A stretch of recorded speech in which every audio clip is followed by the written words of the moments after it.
What's up, y'all? My name's Jeffrey. This is Allie.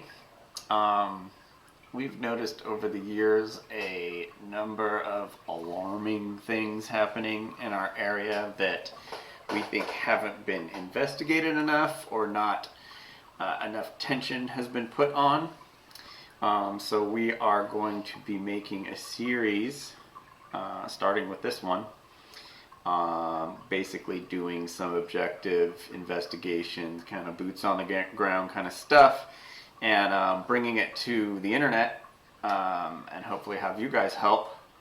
But this one we're starting with is super relevant because of the one of the actors involved may be the next vice president of the United States.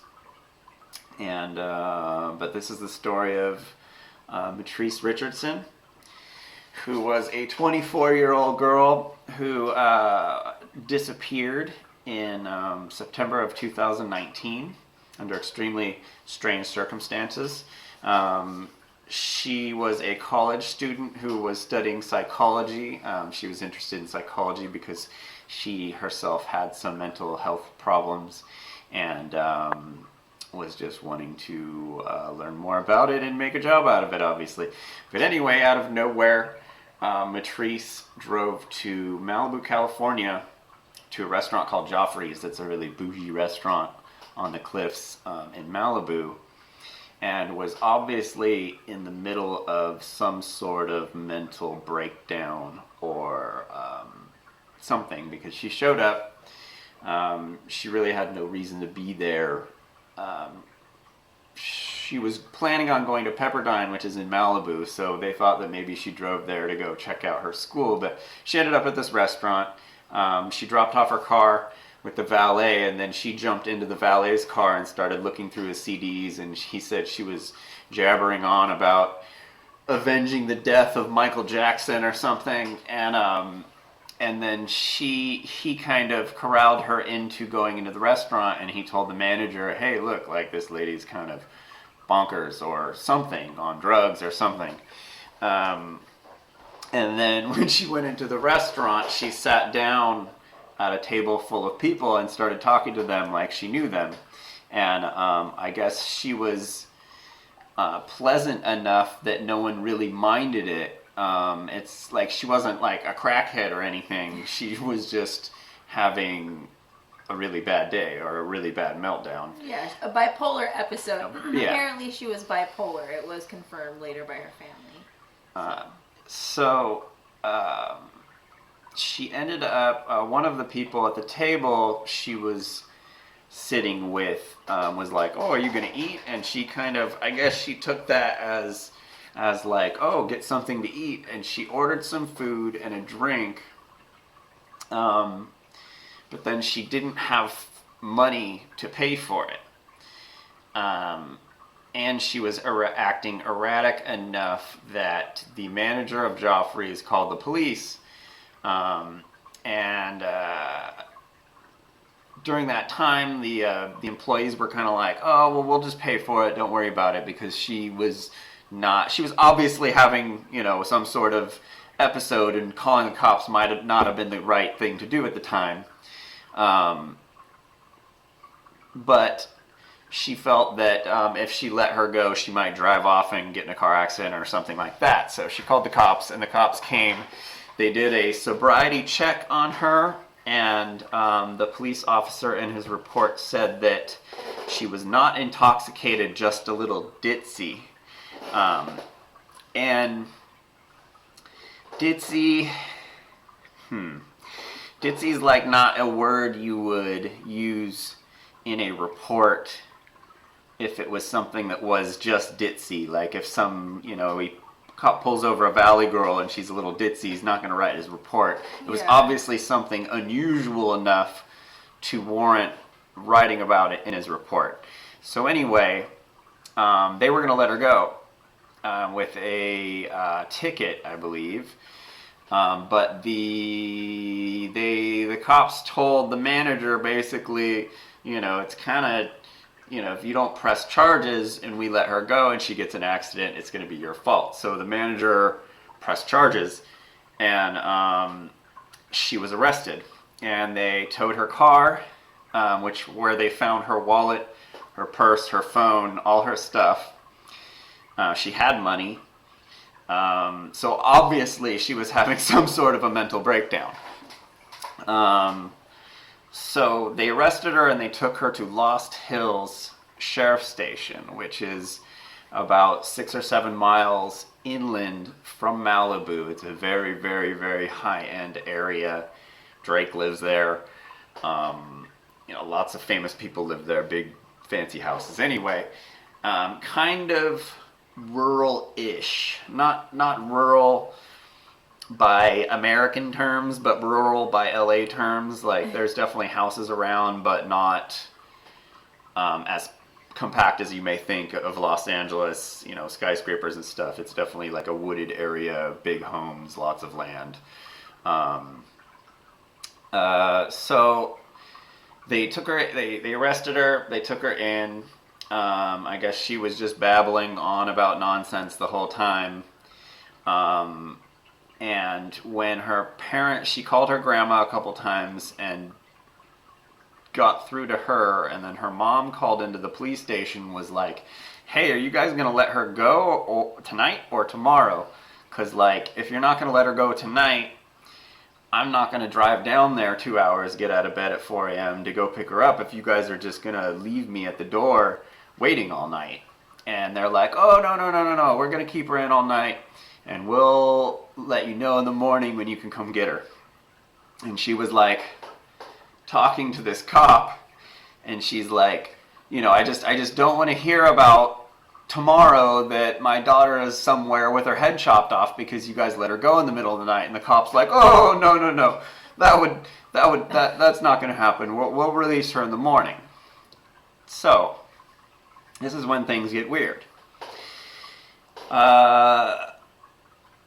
The next day, the mother and the grandma call into the police station, and they're like, oh, who are you talking about?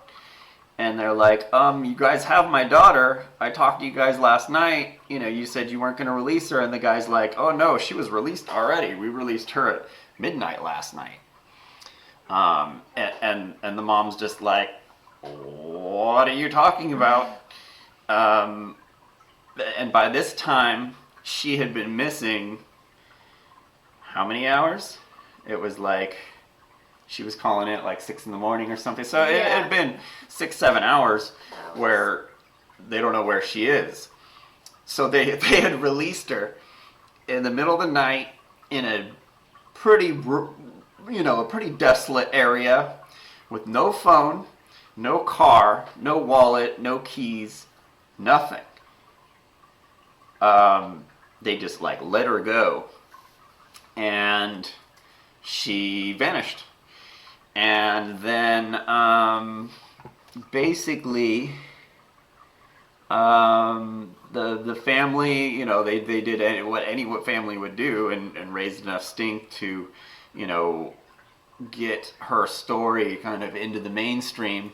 And then it died away and nothing happened and no one found her. And then 10 months later, they find some remains. The sheriffs just trample upon some remains of a body up a mountainside that is pretty tough to get to. There's no trails to it. I mean, we're at some point after we do this video, in one of the videos after this, we're going to go down there and see where it actually happened, but it's not a hard place to get to necessarily. It's an odd place for it to, it's not off a road or anything. It's kind of out in a valley, in the bed of a valley where a creek is, in between, multi-million-dollar properties where no one's been in that canyon for years probably. So it's a very strange place, definitely accessible, but a strange place. And so the family rushes to the scene, and reporters show up, and the first one of the authorities to come out and talked to the reporter, this is his response. Tell me about my truth. I mean, that is something you guys are looking into, right? Well, we're trying to identify who these bones belong to, whoever that is. I was also told that the family has been called out here. I don't know about that. When you say called out here, I don't know what that means. What we do is that we're investigating, as we do routinely with remains that are found, unfortunately, way too often in this area and other areas as well. And so that's what we're doing. Can you describe how... So real defensive right off the bat. Oddly a little too defensive. And what happened next was really, really strange too. So you want to go from the coroner? Yeah, so there was controversy. So apparently the coroner wanted to come onto the scene. Obviously, it's a body was found, remains were found. That's normally what the procedure is. The family was notified the coroner would be doing that and reviewing the scene. Next thing they know, we have a cat breaking into a trash can. Next thing they knew, the helicopter was lifting the remains off from the scene, and the remains were airlifted before the coroner was able to review the scene and taken to Lost Hills Sheriff's Station.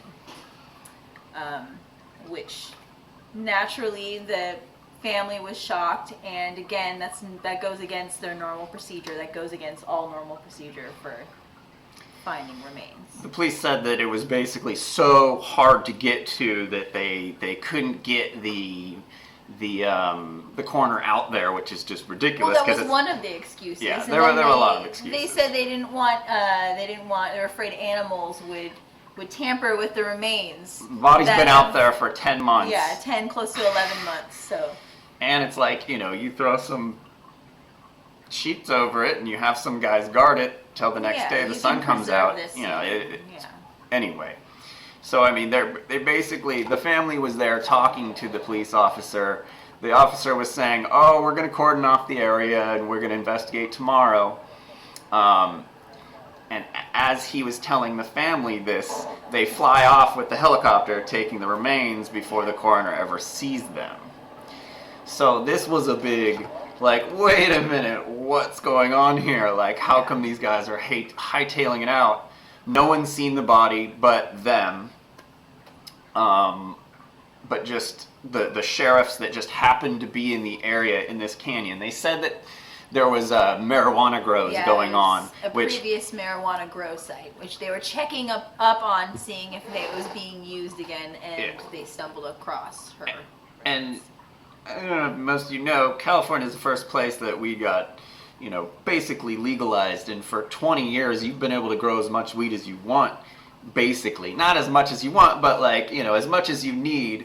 And so the idea that they were busting some marijuana grows in this canyon, it's not the in best Malibu. place. It's in not between, like you said, a lot rich of people's houses properties. and stuff. It's not empty, desolate. It's literally it's fenced possible, off. But it's possible. It's possible. But the fact that they just happened to be back there and just trampled on, stumbled on this body that was half mummified. Which is strange because that would make me think that maybe it was somewhere for a long time where it wasn't it dried up and maybe wasn't around animals to where it mummified and then anyway. So they take off with the body. What happens next? They take off. To add one more thing. So the guy you just saw that was talking about before they revealed who the remains belonged to. He said that it was just bones that they found, nothing else. Later it was revealed that it was partially mummified remains and there were clothes found. And the way we found out that the clothing was found at the scene was from the mother finally being able to see the remains and finding the clothing at the bottom of the body bag. So they didn't even collect... They didn't even look at it as evidence, basically. Yeah, it was not tested. It wasn't treated like a crime scene. Yeah, they just grabbed everything, threw it in literally threw everything they found in the area in a bag. Literally. and then showed it to the family, and they were like, her clothes are just stuffed in the bottom of the body bag, like Yeah. crazy. So yeah. So then like there's video. This is where she was found. She was found in like there's a valley and the creek goes down it, and it's The area floods and Yeah. water will go through there, but it's normally dry. But yeah, you can she was see found it's a creek there. bed. This is Piuma Road. We ride our bicycles here a lot. This is the closest you can walk to this canyon. You have to go down through these bushes, and it's not like there's no It's an trail or off the anything. trail hike, It's definitely yeah, but off, but we'll do it fine. Doable, yeah. But it's definitely, it wasn't too hard for the coroner to get there, and I don't even think they really needed to fly a helicopter in there. I just think, I don't know. But this is the area. This is, these are big houses. There's houses all around this area, along these roads. But this is a empty canyon where, you know, it would be a pretty easy place to just drop something off. And ultimately, this is about, I believe it was like 6 to 9 miles away from the 6 Lost miles away Hills from Sheriff's police station. Yeah, where she was released, basically. So the family hiked out to the spot, and you can tell that they thought that it was going to be really, really rugged by how the police explained the area. But as you could see, you know, their boots are pretty clean.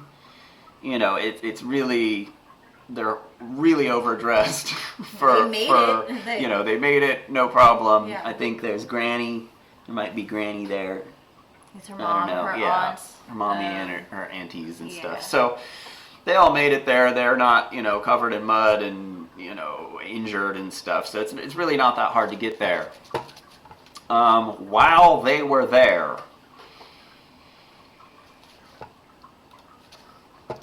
they found one of her finger bones. Yeah.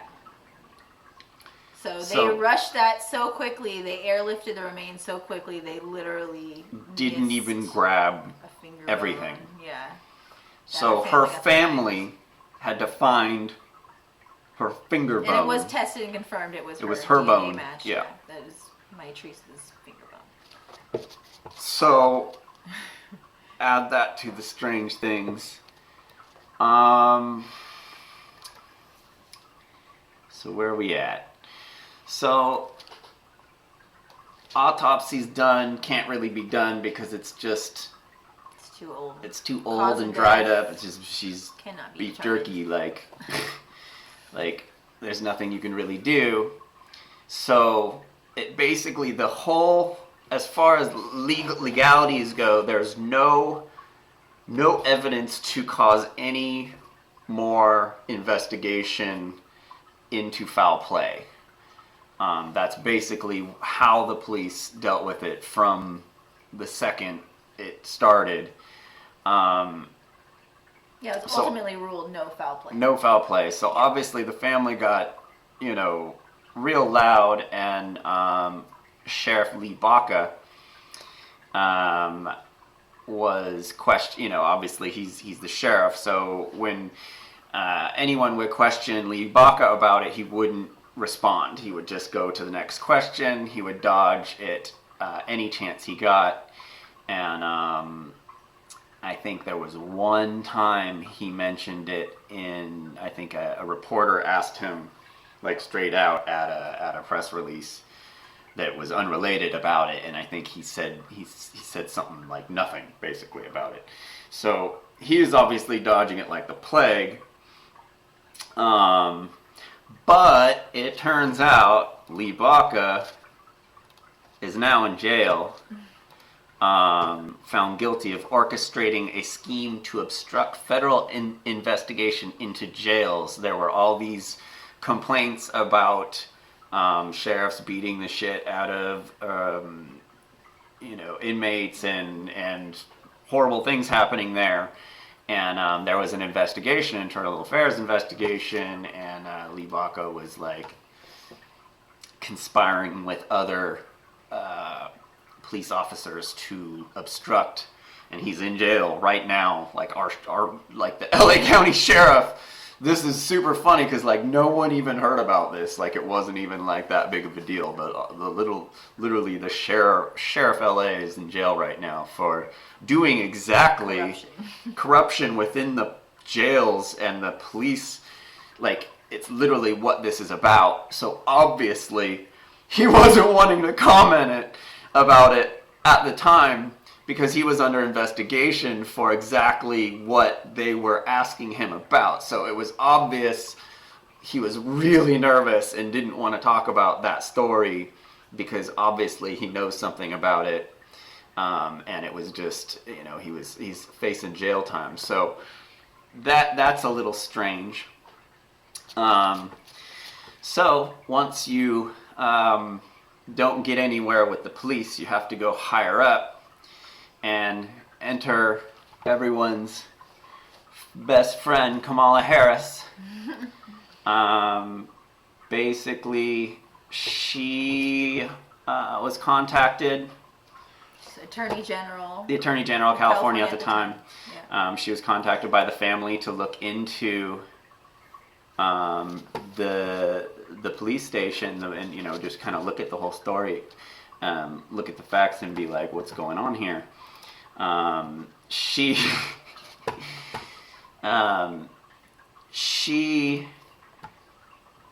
very quickly investigated and found no foul play and no laws broken, no policies by the sheriffs broken, and everything that happened to Patrice was completely normal and how they do things. So basically that squashed any more investigations that were going to happen by the police or anyone into what happened to this girl, this attractive, mentally unstable woman that just, disappeared after being in police custody.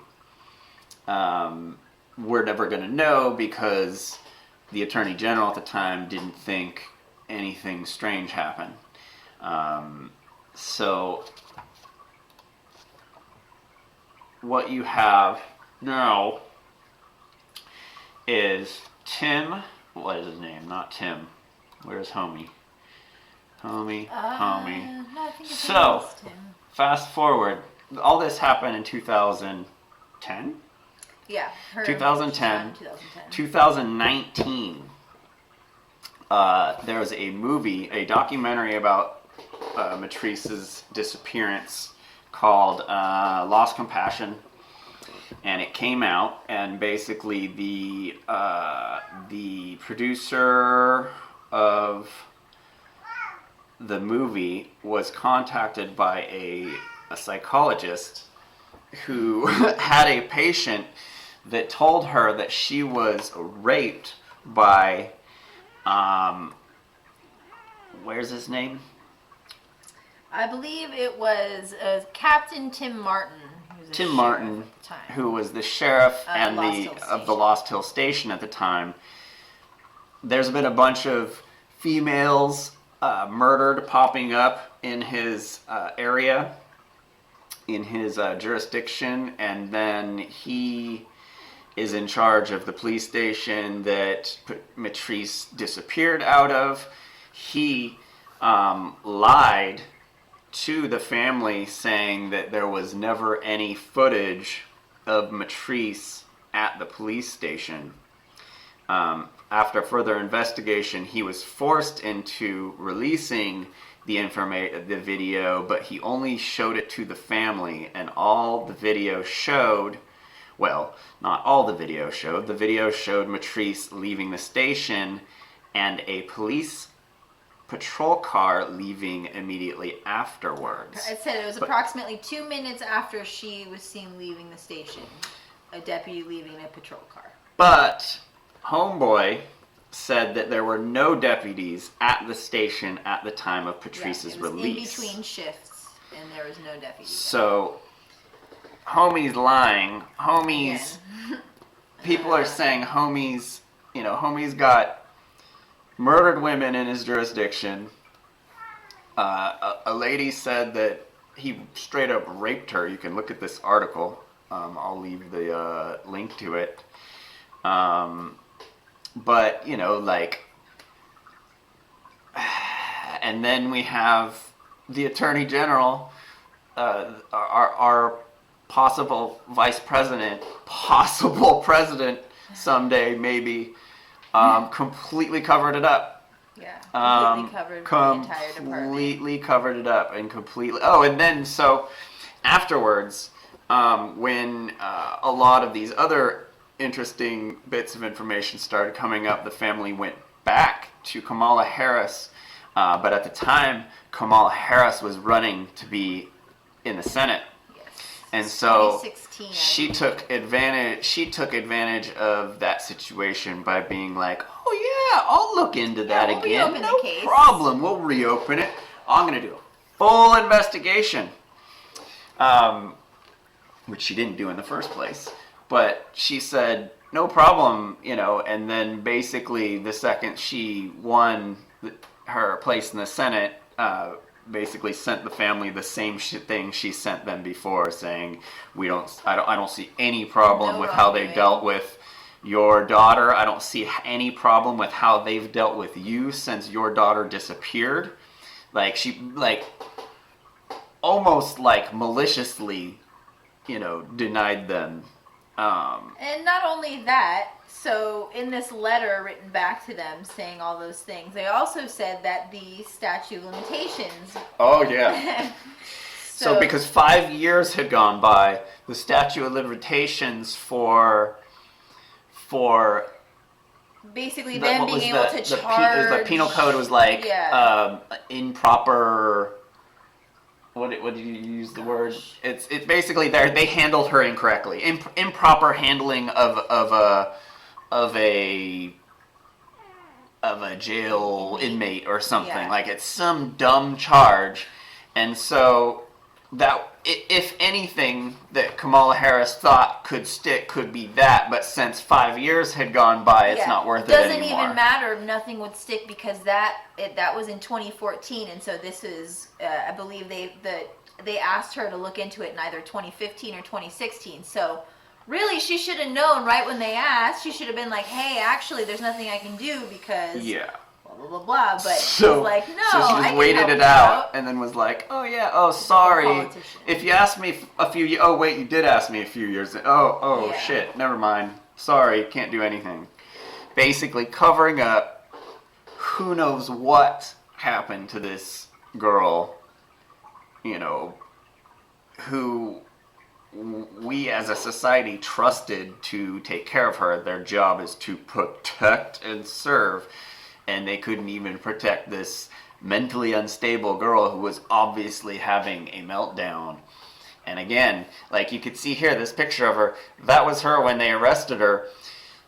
Still doesn't look like a crackhead, she's still a pretty good looking girl. She doesn't look like someone who lives on the streets. Yeah, and she was wearing clean clothes, she had a nice car. She was obviously having some sort of a mental breakdown. Yeah. To the point where the police officer who arrested her said that she was acting strange, but they later denied that. This was a big deal. The cops were like, "Oh no, she was fine. She wasn't mentally weird at all. She was completely sober. Everything was fine." And she took off and she was like, "Peace," and so that was their whole thing, because everybody was like, "Dude, she was crazy. She was obviously having mental problems. Why didn't you admit her to the freaking, call the people who can see and see if this girl needs help, But they were just like, "Oh, well, we couldn't tell." And it's like, well, you had your arresting officer said she was ditzy. And they're, "Oh, that doesn't mean crazy."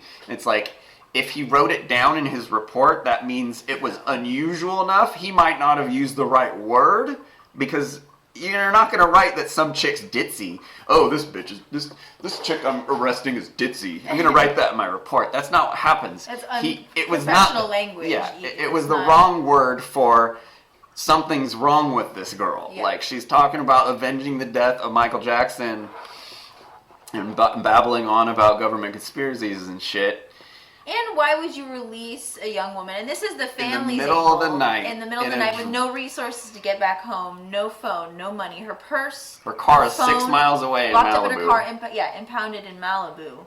I mean, that alone? I mean, that's what the family was pushing for alone. Forget any other theories of possible, maliciousness or wrongdoing or. And then there were a couple murder other like that. reports of possible sightings of her.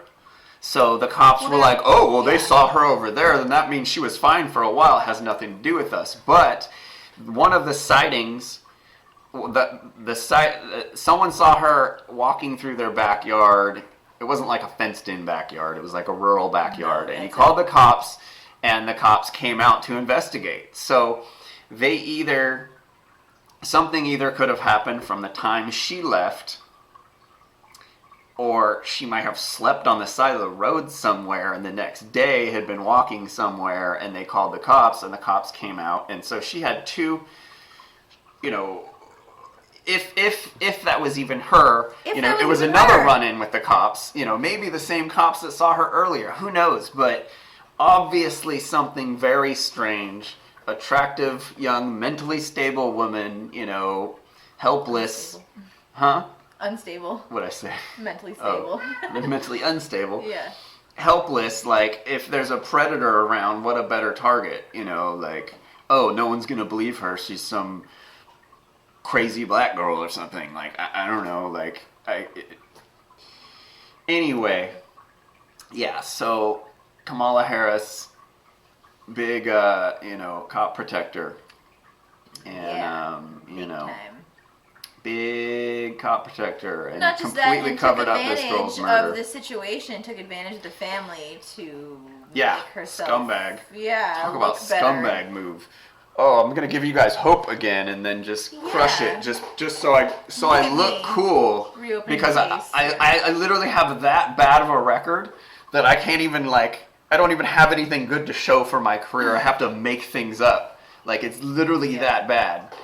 But anyway, so we're going to basically be doing some more videos, objectively looking at the official story. We're going to go to all the places, talk to all the people, and see if what the cops say happened. So the official story from the cops is that she wandered into Poison Oak Oh yes, and died. from exposure. Exposure to overwhelmed. poison oak. Yes, from exposure to. Even though there wasn't any poison oak in the area.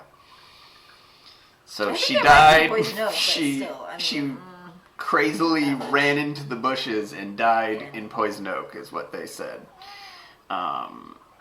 So it's pretty. I don't know. It's some crazy shit, but this is the mom. I mean, you should look all this stuff up and check this stuff out, but You're nodding your head and tell me. super fucking sad. Right now. I'm so sorry. I'm looking at the life of my baby flash before my eyes. My future is gone. Oh my God. Oh my God.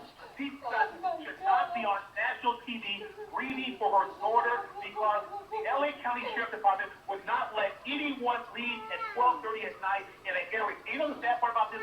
At one point, the LA County Sheriff Department lied about the most massive manhunt. She died in the back door of their sheriff station. It's a crime.